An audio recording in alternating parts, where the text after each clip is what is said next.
From JBS Studios in Greater New York, this is the JBS News Update with Teisha Bader. I'm Teisha Bader with the JBS News Update for Monday, November the 6th, 2023. The Shloshim, 30 days, the traditional Jewish first month of mourning since the savage massacre of October the 7th, committed by terror group Hamas on southern Israel, was marked last night, also marking 30 days of captivity for the hostages taken and held by Hamas in Gaza. IDF spokesperson Rear Admiral Daniel Hagari, in a press briefing last night, spoke on the somber occasion, saying, "We will not forget the massacre. I hope the world will not forget the massacre." It's unimaginable. It's a crime against humanity. It's a war we did not start and did not seek. And now we're fighting. We're fighting to defeat Hamas, to free our hostages, and to free Gaza from Hamas. And sadly, we add more names to those being mourned, with 6 more IDF soldiers killed during Israel's ground operation against Hamas in Gaza this weekend. They are 20-year-old Sergeant Yehonatan Maimon, 20-year-old Staff Sergeant Shahar Cohen Miftach, 25-year-old Major Yehuda Natan Cohen, 25-year-old Master Sergeant Lior Arazi, 21-year-old Staff Sergeant Gilad Nehemia Nitzan, and 23-year-old Staff Sergeant Yonadav Raz Levenstein. And 33-year-old Master Sergeant in Reserve Naran Eshkar, who was wounded in northern Israel last week when his tank rolled over, died of his injuries yesterday. An Israeli civilian was killed in northern Israel yesterday in an anti-tank guided missile attack from Lebanon as well. Barrages of rockets continue to be fired at northern Israel from Lebanon by both Hezbollah and Hamas terrorists in southern Lebanon. And rockets continue to be launched from Gaza at central Israel.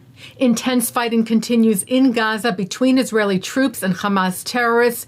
In an operational update, the IDF said this morning that over the last 24 hours, over 450 Hamas targets were struck, including terrorists, military compounds, and anti-tank missile launch posts. Saying today ground troops took control of a Hamas military compound, which also contained underground terror tunnels.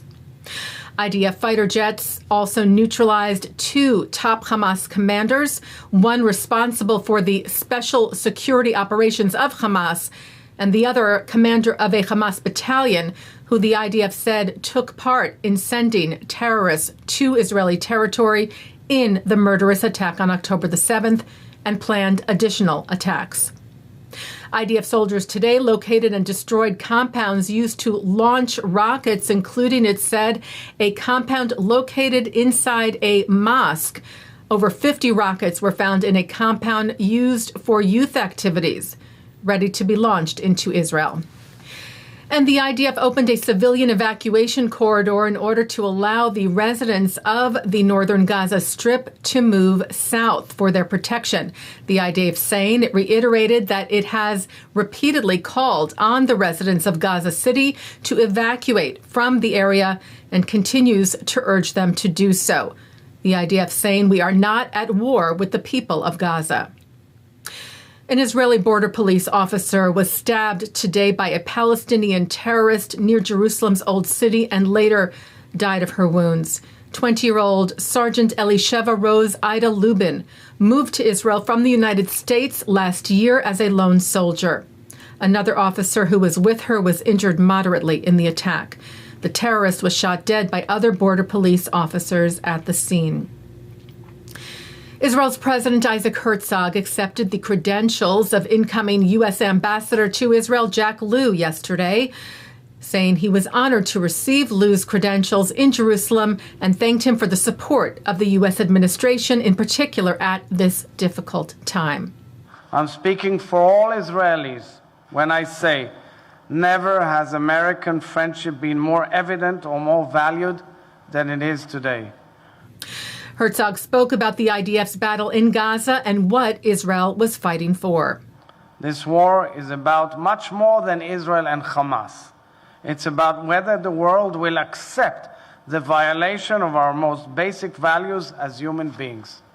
Also noting the hostages being held by Hamas in Gaza, including Americans. An ongoing war crime, Herzog said, and anyone concerned with humanitarian aid must act to secure their immediate and unconditional release.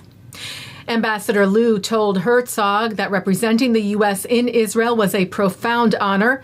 He said that he met this morning with families of hostages, saying there are no words to explain the pain they feel and we share.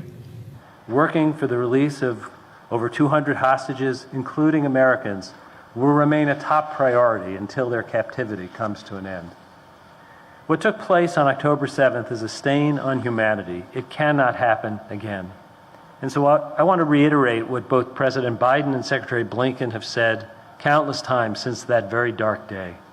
The United States stands with you. We will work together, and our resolve will remain strong.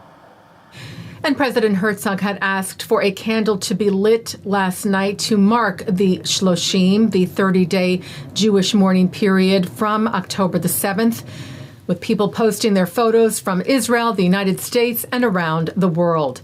Lighting a candle under the president's message, the light will overcome. Israel's official Twitter shared this evening that the walls of Jerusalem's Old City lit up with the photos of the men, women, and children being held hostage by Hamas, writing, "May our prayers for their return from our holy capital reach them in Gaza. Bring them home." Taking a look now at our programming for tonight on JBS for Monday, November the 6th. At 7 o'clock, Shahar Azani speaks with Adi Vaxman about her initiative helping IDF soldiers. At 7:30, we hear from Jewish author Meryl Ain. At 8, Abigail Pogrebin speaks with Hillel directors about the alarming rise in antisemitism on college campuses, with directors from Yale, Queens College, and Northwestern. At 9, it's L'chaim, followed by Jewish cinema. And coming up next, the ILTVs Good Week Israel for positive stories of heroism, unity, and support. And that's the JBS News Update for Monday, November the 6th, 2023. I'm Teisha Bader. Am Yisrael Chai.